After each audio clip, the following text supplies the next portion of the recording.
खंड 1। राजा की चिंता और बुद्ध से भेंट। कई शताब्दी पहले की बात है। भारत के उत्तरी भाग में एक अत्यंत समृद्ध और शक्तिशाली राज्य था, सिंधु प्रदेश। वहां का राजा प्रमोद वर्धन एक प्रजावत्सल और न्यायप्रिय शासक था। उसके महल में किसी भी वस्तु की कमी न थी। सोने चांदी के सिंहासन, हाथी घोड़े, सेनाएं, राजवैद्य, कलाकार, विद्वान और नृत्यांगनाएं, सब कुछ था। दोस्तों, रूबी इंस्पायर्ड यूट्यूब चैनल में आपका स्वागत है। आइए हम लोग एक नए हेल्थ टिप्स के बारे में जानें और अपने जीवन को स्वस्थ बनाने इस कहानी के माध्यम से जानेंगे। वीडियो को अंत तक जरूर देखें। चैनल को लाइक करें, सब्सक्राइब करें। चलिए कहानी को शुरू करते हैं। परंतु राजा के चेहरे पर मुस्कान कभी स्थायी न रही। दिन भर न्याय, राजकाज, सभा संस्कार में व्यस्त रहने वाला प्रमोद वर्धन जब रात्रि में अपने महल के शयन कक्ष में जाता तो नींद उसकी आंखों से कोसों दूर भाग जाती।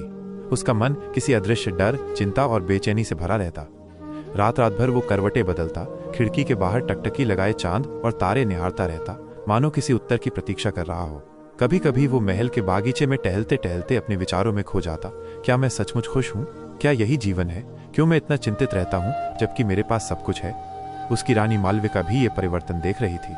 उसने कई बार राजा से बात करने की कोशिश की, पर हर बार राजा मुस्कुराकर बात टाल देता। महल के भीतर का मौन संघर्ष। एक दिन राजा ने अपने मंत्रियों और राजवैद्यों को बुलाकर कहा, मुझे निद्रा नहीं आती, मेरा हृदय अनजानी चिंता से भरा हुआ है। क्या कोई उपाय है? राजवैद्य बोले, राजन, यह शरीर की नहीं, मन की पीड़ा है। हम औषधियां दे सकते हैं, परंतु ये चिंता तब तक नहीं जाएगी जब तक इसका मूल कारण ज्ञात न हो। एक बूढ़ा मंत्री बोला, राजन, आपने राज्य जीत लिया, परंतु भीतर की शांति खो बैठे। ये वही चिंता है जो किसी तपस्वी को सत्य की खोज में जंगल भेज देती है। राजा थोड़ी देर तक मौन रहा, फिर धीरे से बोला, क्या कहीं कोई ऐसा है जो इस चिंता का उत्तर दे सकता है? बुद्ध के आगमन की खबर। कुछ ही दिनों में महल में खबर पहुंची कि गौतम बुद्ध अपने कुछ भिक्षुओं के साथ नगर के समीप एक बांस के वन में रुके हैं। यह सुनते ही राजा चौंका। उसने बुद्ध का नाम सुना था, पर कभी उनसे मिलने का विचार नहीं आया था। रानी मालविका ने कहा, प्रभु, जब शरीर रोगी होता है तो आप वैद्य को बुलाते हैं, जब मन रोगी हो जाए तो ज्ञानी की शरण ही उपाय है। जाइए बुद्ध के पास। राजा कुछ क्षण तक सोचता रहा, फिर उसी क्षण निश्चय कर लिया, मैं कल प्रातः ही बुद्ध से भेंट करूंगा। प्रस्थान का दृश्य। अगली सुबह सूरज की पहली किरण के साथ राजा अपने घोड़े पर सवार होकर बांस के वन की ओर निकला। उसके साथ कोई रथ नहीं था, कोई सैनिक नहीं, वह अकेला था, केवल एक साधारण वस्त्र में, जैसे अपने वैभव को वहीं छोड़कर चला हो। बांस का वन शांत और हरियाली से भरपूर था। पक्षियों की मधुर चहचहाहट, पत्तों की सरसराहट और मंद बयार में एक अलौकिक शांति थी। थोड़ी दूर चलने पर राजा को एक वृक्ष के नीचे शांत मुद्रा में बैठे बुद्ध दिखाई दिए। उनके चारों ओर भिक्षु ध्यानमग्न बैठे थे और बुद्ध की आंखें आधी मूंदी हुई थी, मानो वे भीतर की किसी गहराई में डूबे हों। राजा और बुद्ध की पहली भेंट। राजा ने जैसे ही पास जाकर प्रणाम किया, बुद्ध ने अपनी दृष्टि ऊपर उठाई। वो दृष्टि तीव्र नहीं थी, नहीं शांत, वो बस पूर्ण रूप से जागरूक थी। बुद्ध ने कोमल स्वर में पूछा, राजन, क्या खोज रहे हो? राजा कुछ क्षण मौन रहा, फिर धीरे से बोला, भगवन, सब कुछ होते हुए भी मैं बेचैन हूँ। रात को नींद नहीं आती। कोई अनजानी चिंता, भय और अनिश्चितता मुझे घेरे रहती है। क्या ये जीवन का अंतहीन भाग है या कोई उपाय है इससे मुक्ति पाने का? बुद्ध ने मुस्कुराकर पूछा, क्या तुम इस चिंता को लेकर पैदा हुए थे? राजा चौंका, नहीं, जब मैं छोटा था तो जीवन सरल था, चिंता तो बहुत बाद में आई। बुद्ध बोले, फिर जो चीज तुम्हारे साथ जन्मी नहीं, वो अब तुम्हें क्यों जकड़े हुए है? राजा मौन हो गया। यह प्रश्न सीधा उसके हृदय को भेद गया। बुद्ध की दृष्टि से चिंता। बुद्ध बोले, चिंता किसी घटना से नहीं जन्मती, बल्कि हमारे विचारों की पुनरावृत्ति से जन्मती है। जब मन अतीत की किसी बात को बार बार दोहराता है या भविष्य की कल्पनाएं करता है, तब वो इस क्षण को खो देता है और चिंता उसे घेर लेती है। राजन, चिंता वो छाया है जो तब पैदा होती है जब हम सूर्य की ओर पीठ करके खड़े होते हैं। अगर तुम वर्तमान की ओर मुख करो तो छाया अपने आप पीछे रह जाती है। राजा ने धीरे से पूछा, पर भगवान, मैं क्या करूं जब ये चिंता अनायास ही आ जाती है? बुद्ध का उदाहरण, दूसरा तीर। बुद्ध बोले, मान लो किसी व्यक्ति को एक तीर लगे, वो दर्द से कराहता है, ये स्वाभाविक है। लेकिन अगर वो सोचने लगे, किसने मारा, क्यों मारा, क्या मैं मर जाऊंगा, क्या मेरा परिवार क्या करेगा, तो वो स्वयं अपने ऊपर एक दूसरा तीर चला देता है जो पहले तीर से कहीं अधिक पीड़ा देता है। चिंता वही दूसरा तीर है। पहला तीर जीवन का सत्य है, घटनाएं, अनुभव, पीड़ा, लेकिन दूसरा तीर हमारे स्वयं के मन की उपज है। राजा ने धीरे से सिर झुकाया। उसे लगा मानो कोई उसकी आत्मा के अंधेरे कोनों में दीपक जला रहा हो। राजा की आंखों से आंसू। कुछ क्षणों तक मौन छाया रहा। राजा की आंखों से आंसू बह निकले। वो बोला, भगवान, मैंने जीवन को बस सत्ता, धन और नियंत्रण के रूप में देखा, कभी भीतर की दुनिया की ओर देखा ही नहीं। बुद्ध बोले, जब तक मन बाहर की चीजों में समाधान खोजता है तब तक वो कभी संतुष्ट नहीं होता, क्योंकि बाहर की दुनिया निश्चित नहीं है। आज वैभव है, कल नहीं। आज प्रशंसा है, कल निंदा। लेकिन भीतर की शांति एक बार जाग जाए तो स्थायी हो जाती है। बुद्ध का निमंत्रण एक साधना। बुद्ध ने राजा को निमंत्रण दिया, राजन, कुछ दिनों तक यहाँ ठहरो। इस बांस वाटिका की शांति में मन को भीगने दो, चिंता स्वयं पिघल जाएगी जैसे सूरज के सामने हिम। राजा ने सहर्ष स्वीकार किया। उसने महल को संदेश भेजा, मैं कुछ दिनों तक बाहर रहूंगा, चिंतन और विश्राम के लिए। अंतिम दृश्य, पहला ध्यान। उसी रात्रि राजा पहली बार एक वृक्ष के नीचे बैठा। उसने आंखें बंद की और बुद्ध के निर्देश अनुसार बस अपने श्वास को देखना शुरू किया। न कोई विचार, न कोई योजना, सिर्फ ये अनुभव कि वो इस क्षण में जीवित है। धीरे धीरे उसके भीतर की बेचैनी कम होने लगी। चिंता एक धुंध बनकर दूर जाती प्रतीत हुई। और फिर कई महीनों बाद पहली बार राजा को गहरी नींद आई। इस खंड का सार, चिंता बाहर की स्थिति से नहीं, भीतर की विचारधारा से उत्पन्न होती है। जब हम भविष्य की कल्पनाओं और अतीत की पुनरावृत्तियों में फंसे रहते हैं तब चिंता जन्म लेती है। जागरूकता, ध्यान और वर्तमान क्षण में रहना चिंता को समाप्त करने का मार्ग है। खंड 2, चिंता का बीज कहां से आता है।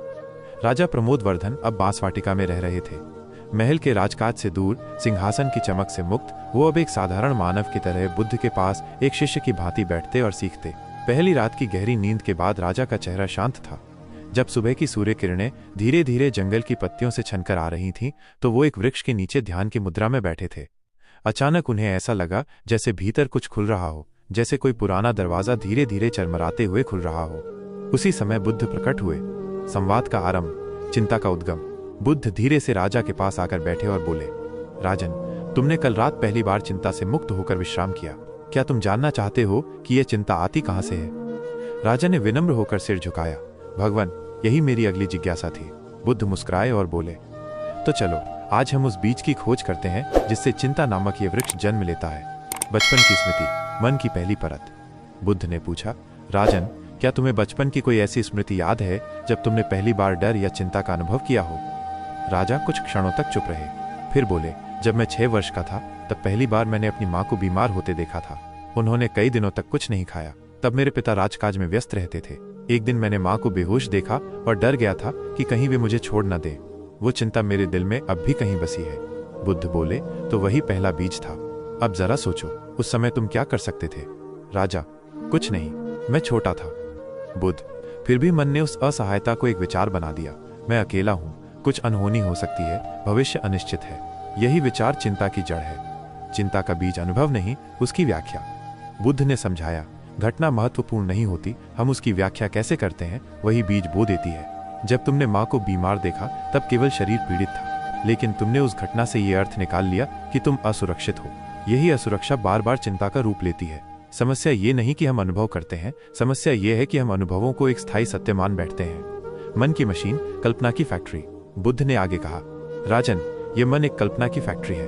ये हर छोटी घटना को पकड़कर उसमें भविष्य के 10 भय जोड़ देता है। यही चिंता का आधार है। हमारा मन कभी वर्तमान में नहीं रहता। मन कहता है, अगर ऐसा हो गया तो, अगर कल युद्ध छिड़ गया तो, अगर मैं असफल हो गया तो। राजा धीरे से बोले, लेकिन भगवान, ये सोचना तो स्वाभाविक है। बुद्ध मुस्कुराए, स्वाभाविक है पर जरूरी नहीं। ध्यान से सुनो, चिंता तुम्हें किसी संकट से नहीं बचाती, वो सिर्फ तुम्हारी ऊर्जा को नष्ट करती है। एक उदाहरण, नदी की धार। बुद्ध ने पास की बहती नदी की ओर इशारा करते हुए कहा, देखो इस नदी को, ये बहती है बिना चिंता के। ये नहीं सोचती कि कल रास्ता बंद हो जाएगा या किनारे टूट जाएंगे। वो बहती है क्योंकि उसका स्वभाव ही प्रवाहित होना है। पर मन क्या करता है, वो हर क्षण बहने के बजाय कहीं रुक जाता है। अतीत में पछतावा, भविष्य में डर, ये रुकना ही चिंता है। राजा ने पूछा, क्या मन को बहने दिया जा सकता है। बुद्ध बोले, हाँ, लेकिन इसके लिए पहले उसे पहचानना होगा। चिंता का बीज कहाँ से आता है। 3 बीज जो चिंता को जन्म देते हैं। बुद्ध ने राजा को 3 मूल कारण बताए जो चिंता का बीज बोते हैं। 1. अज्ञात का भय, fear of the unknown। जब हम उस चीज से डरते हैं जो अभी हुई ही नहीं और शायद कभी होगी भी नहीं, मन कहता है क्या होगा, और यही प्रश्न चिंता का दानव बन जाता है। 2. स्वरूप का भ्रम, फॉल्स आइडेंटिटी। हम सोचते हैं मैं राजा हूं, मैं शक्तिशाली हूं, और जब ये पद, ये पहचान डगमगाने लगती है तो चिंता जन्म लेती है। हम स्वयं को वस्तुओं, पदों और संबंधों में बांध लेते हैं। यही जड़ है। 3. नियंत्रण की लालसा, डिजायर फॉर कंट्रोल। हमें हर चीज पर नियंत्रण चाहिए, परंतु जीवन ऐसा नहीं चलता।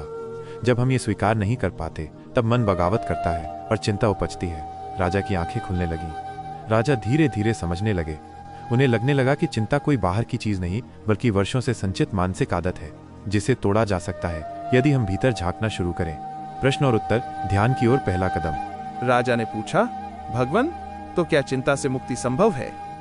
बुद्ध बोले, हाँ, पर इसके लिए तुम्हें पहले इसे समझना होगा। Not fight but observe. चिंता से लड़ो मत, बस इसे देखो, समझो और यह स्वयं समाप्त हो जाएगी। राजा ने पूछा, कैसे देखूं चिंता को? बुद्ध बोले, जब अगली बार तुम्हारा मन चिंता करने लगे तो तुम बस कुछ ना करो, बैठो, आंखें बंद करो और केवल श्वास पर ध्यान दो। मन जो भी कहे उसे जज मत करो, सिर्फ साक्षी बनो। श्वास ही वो पुल है जो तुम्हें वर्तमान में वापस लाता है। एक और दृष्टांत, पक्षी का आकाश। बुद्ध बोले, राजन, मन चिंता के विचारों से भर गया है जैसे आकाश बादलों से भर जाता है, पर पक्षी बादलों को नहीं पकड़ता, वो सिर्फ उड़ता है। तुम भी उड़ना सीखो, पकड़ना नहीं। निष्कर्ष, चिंता का बीज जलता है। राजा ने अपने जीवन की सबसे महत्वपूर्ण शिक्षा सीखी। चिंता एक बीज है जिसे हम स्वयं बोते हैं और उसी मन की आग में वो जल भी सकता है। उस दिन राजा ने प्रण लिया कि अब वो हर दिन ध्यान और आत्मनिरीक्षण करेगा ताकि मन की ये आदत टूट सके। खंड 2 का सारांश, मुख्य बिंदु। चिंता कोई बाहरी वस्तु नहीं बल्कि वर्षों की मानसिक आदत है। इसके 3 मूल बीज हैं, भविष्य का डर, झूठी पहचान और नियंत्रण की लालसा। ध्यान, मेडिटेशन और आत्मनिरीक्षण से हम इस बीज को पहचान सकते हैं और उसे नष्ट कर सकते हैं। खंड 3, कल्पनाओं की आग में जलता मन। बांसवाटिका की सुबह कुछ विशेष थी। हर पत्ता ओस की बूंदों से चमक रहा था और वातावरण में एक अवर्णनीय शांति थी। राजा प्रमोद वर्धन अब बुद्ध के सान्निध्य में तीसरे दिन था। 2 रातें बीत चुकी थी, बिना डर, बिना बेचैनी। पहली बार वो अनुभव कर रहे थे कि नींद केवल शरीर की जरूरत नहीं, मन की भी शांति की परीक्षा है। राजा एक वृक्ष के नीचे बैठकर ध्यान कर रहे थे, तभी बुद्ध उनके समीप आए। संवाद की शुरुआत, कल्पना बनाम वास्तविकता। बुद्ध ने शांत स्वर में पूछा, राजन, नींद कैसी रही? राजा ने मुस्कुराकर उत्तर दिया, पहली बार लगा कि नींद कोई बोझ नहीं, एक वरदान है। मैं चिंता से थोड़ा मुक्त हुआ हूं, लेकिन कुछ नया देखने लगा हूं। बुद्ध ने पूछा, क्या? राजा बोले, मेरे मन में बार बार कुछ दृश्य आने लगते हैं। अगर युद्ध हुआ तो क्या होगा? अगर बेटा योग्य न निकला? अगर राज्य टूट गया? ये दृश्य बहुत सजीव होते हैं। बुद्ध ने सिर हिलाते हुए कहा, तो अब समय है जानने का कि कल्पना की आग कैसे चिंता को जन्म देती है। कल्पना की ताकत, मन की अनियंत्रित उड़ान। बुद्ध बोले, राजन, यह मन एक चित्रकार है और उसकी कल्पना रंग है, लेकिन यह चित्रकार कभी विश्राम नहीं करता। यह हर समय चित्र बनाता है, भविष्य के, संकटों के, दुखों के, परिणामों के। और जब ये कल्पनाएं नकारात्मक होती हैं तब वो जल उठता है। यही आग है जो चिंता बन जाती है। बुद्ध ने राजा के मन को एक जंगल से तुलना दी। जब आग जंगल में लगती है तो वो पेड़ नहीं देखती कि वो अच्छा है या बुरा, वो सबको जला देती है। ऐसे ही जब चिंता की आग लगती है तो वो तर्क, विवेक, समझ सब कुछ भस्म कर देती है। एक दृष्टांत, रस्सी का सांप। बुद्ध ने एक कहानी सुनाई। एक बार एक व्यक्ति रात को जंगल से गुजर रहा था। अचानक उसे अपने पांव के पास कुछ लहराता दिखाई दिया। वो घबरा गया। सांप। वो डर के मारे वहीं गिर गया और बेहोश हो गया। सुबह जब सूर्य निकला तो पता चला कि वो तो एक रस्सी थी, सांप नहीं था, पर उसका डर, पसीना, चिंता सभी असली थे। बुद्ध बोले, चिंता भी ऐसी ही कल्पना है। घटना घटी नहीं, पर मन पहले ही पीड़ित हो जाता है। यही कल्पना की आग है, मन की चालाकी, सोच को वास्तविकता बनाना। बुद्ध ने समझाया, हमारा मन कल्पना और वास्तविकता के बीच भेद नहीं करता।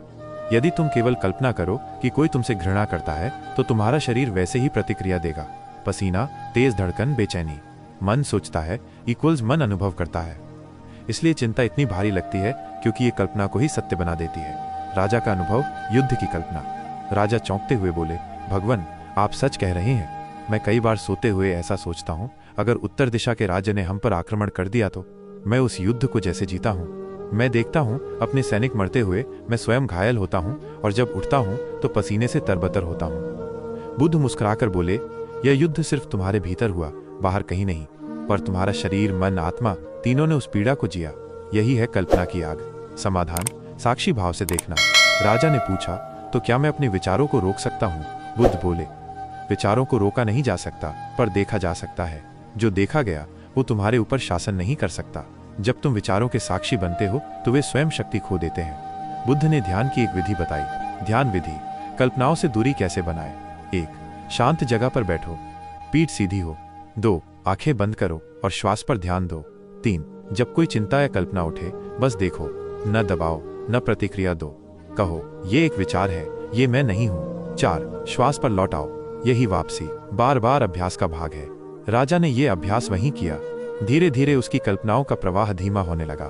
बुद्ध की सीख, वर्तमान ही सत्य है।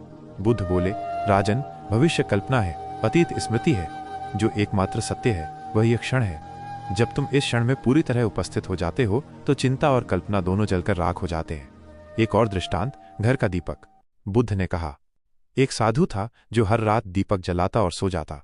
एक दिन उसका दीपक टूटा और वो अंधेरे में भयभीत हो गया, पर धीरे धीरे उसकी आंखें अंधेरे की आदत बना बैठी। उसे अनुभव हुआ कि दीपक भीतर भी जलाया जा सकता है।